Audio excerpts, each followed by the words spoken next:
Hello friends, welcome back. तो आज के हम इस वीडियो में करने वाले हैं क्लास 9th एसएस का chapter number 1, rise of British rule in India. ठीक है, तो इस चैप्टर का नोट्स करने वाले हैं हम लोग इस वीडियो में। ठीक है, जिससे आप लोग को अच्छे से समझ में आ जाएगा।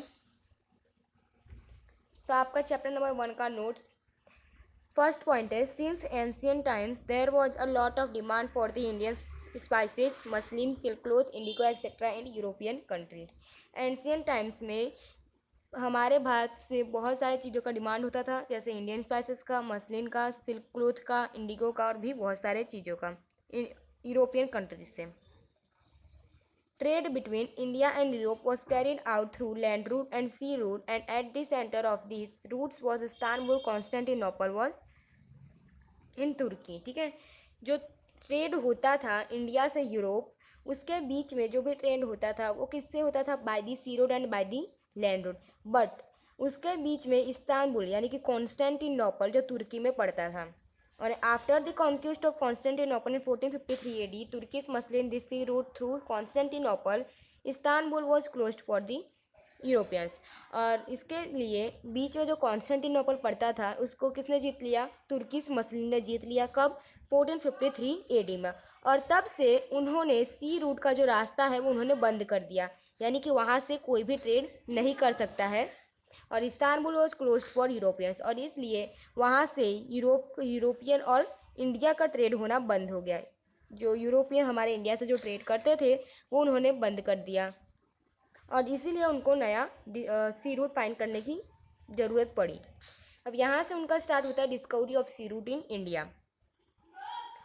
सबसे पहले हमने आपको कंट्री नेम, सबसे पहले पोर्टुगीज लोग आए और सेलर का नाम है बार्थोलोम्यू डाइच, जिन्होंने cap of good hope find किया।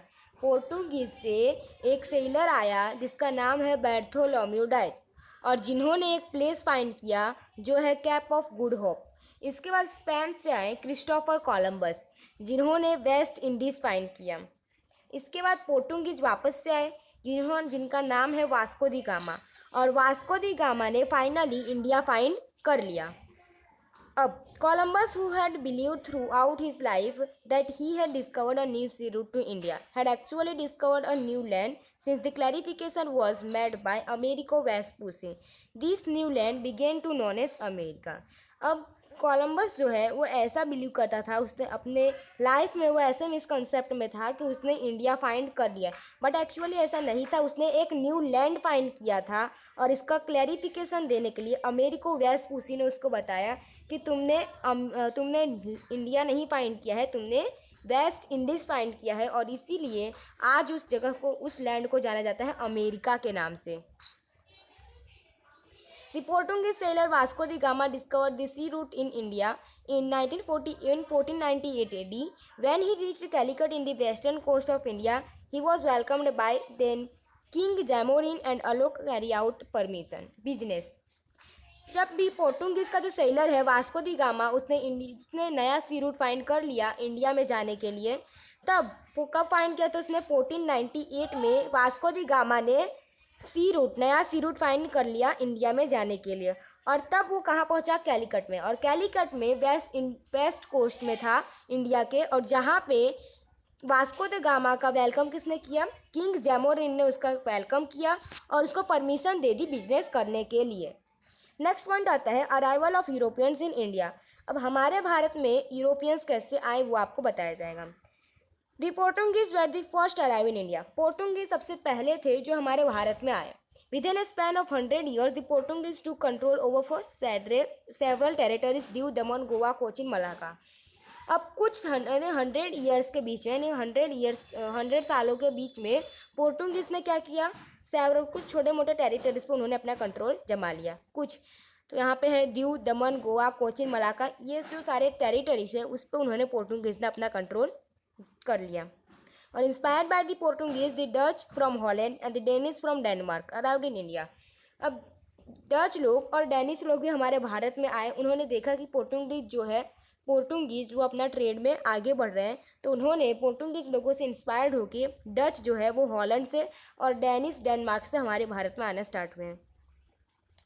देन 1600 AD में क्वीन एलिजाबेथ जो है वो इंग्लैंड की रानी है, तो क्वीन एलिजाबेथ ने इंग्लैंड को परमिशन दी कि तुम भी जाओ और ईस्ट इंडिया के साथ ट्रेड करना स्टार्ट करो with the eastern countries. The first ship under the leadership of captain William Hawkins, और उन्हीं के परमिशन से पहली जो शिप है वो कैप्टन विलियम हॉकिंग के लीडरशिप में सबसे पहले सूरत में उतरी।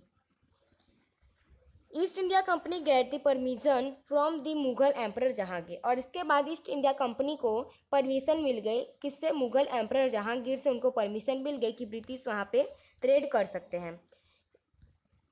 British east India company establish इस फर्स्ट ट्रेड सेंटर इन कोथी।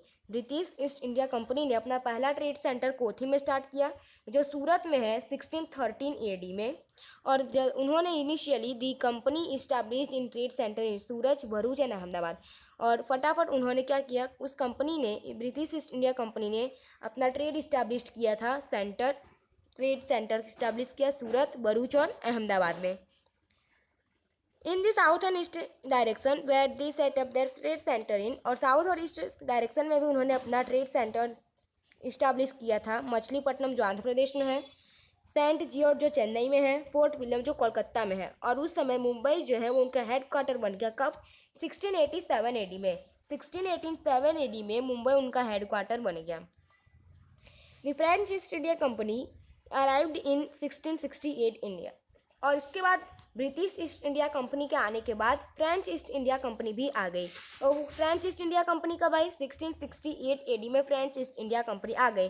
उन्होंने भी अपना ट्रेड सेंटर स्टैब्लिश किया, कहाँ? महे, करईकल, पौंडीचेरी, चंद्रनगर, मछलीपट्टनम। ठीक है, ये सारी जगह पे उन्होंने अपना ट्रेड सेंटर स्टैब्लिश कर दिया। कहाँ कहाँ? महे, करईकल, पौंडीचेरी, चंद्रनगर और मछलीपट्टनम में। अब 1746 से लेकर 1763 के बीच में 3 कर्नाटका वॉर्स हुआ। किसके किसके बीच में? फ्रेंच ईस्ट इंडिया कंपनी के बीच में और ब्रिटिश ईस्ट इंडिया कंपनी के बीच में। और इसके बाद बैटल ऑफ प्लासी आता है। बैटल ऑफ प्लासी में जो सिराजुद्दौला है वो बंगाल के ऊपर रूल करते थे। ठीक है, यानी कि नवाब कौन थे बंगाल के? Siraj-ud-Daulah. Robert Clive resorted to treachery. A conspiracy was planned in order to defeat the Nawab, in which Nawab Commander-in-Chief Mir Jafar and Seth Amechan were coaxed to join, on the pretext that the is unnecessarily harassing of the people.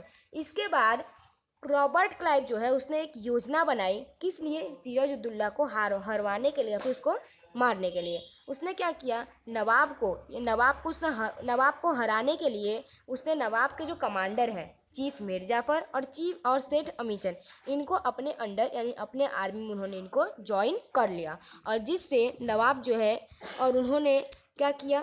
लोगों को यह बताया कि नवाब जो है वो सबको परेशान करता है। और इससे एक वॉर डिक्लेयर हो गई जो उस ग्राउंड में थी, विलेज के पास में एक ग्राउंड थी उसका नाम था प्लासी। क्या नाम था? Ground near village. उस ग्राउंड के पास में ही एक विलेज था, एक गांव था, और उस गांव का नाम था प्लासी। ठीक है, और इसीलिए इस टॉपिक का नाम पड़ा बैटल ऑफ प्लासी, यानी कि प्लासी जो बैटल है उसका नाम पड़ा Plassey. The battle of Plassey was fought on 23 June 1757। Battle of, याद रखना, बैटल ऑफ प्लासी जो है वो 23 जून 1757 को हुआ था। कब हुआ था? 23 जून 1757। अब अकॉर्डिंग टू प्लान के मुताबिक मिर्जाफर जो है वो बैटल हार गया। और इसी तरह से जब मिर्जाफर बैटल हार गया तो सिंपल से आते राजा को भी बैटल हार ही जाएंगे। तो सिराजुद्दौला भी जो है वो भी बैटल हार गया ड्यू टू रॉबर्ट क्लाइव। अब रॉबर्ट क्लाइव ने ऐसा सोचा था कि treachery the battle of Plassey ended in just a half day. अब रॉबर्ट क्लाइव की योजना की मदद से बैटल ऑफ प्लासी जो है वो आधे दिन में ही खत्म हो गया। नाउ अब आता है battle of Buxar. Battle of Buxar में क्या होता है? At Buxar the East India Company fought against the united army. Buxar में क्या होता है? ईस्ट इंडिया कंपनी और यूनाइटेड आर्मी जो है वो इन दो के बीच में युद्ध होता है। और कब होता है? 22 अक्टूबर 1764 में। कब होता है? 22 अक्टूबर 1764 में, इन विच यूनाइटेड आर्मी लॉस्ट। और इस बैटल में यूनाइटेड आर्मी जो है वो हार जाती है और thus the company got the Deewani right. और इससे ईस्ट इंडिया कंपनी को दीवानी राइट्स मिल जाती है। दीवानी राइट्स मतलब होता है वो रेवेन्यू कलेक्ट कर सकते हैं। दे कलेक्ट दी रेवेन्यू कहाँ से? बंगाल, बिहार और उड़ीसा से। ये 3 गाँव के उनको दीवानी राइट्स मिल गया। अब आता है expansion of company rule. Expansion of company rule हम लोग नेक्स्ट पार्ट में करने वाले हैं। अगर आपको हमारे वीडियो अच्छा लग रहा है तो इसे लाइक कीजिए, सब्सक्राइब कीजिए और शेयर कीजिए। मिलते हैं, जय हिंद, जय भारत।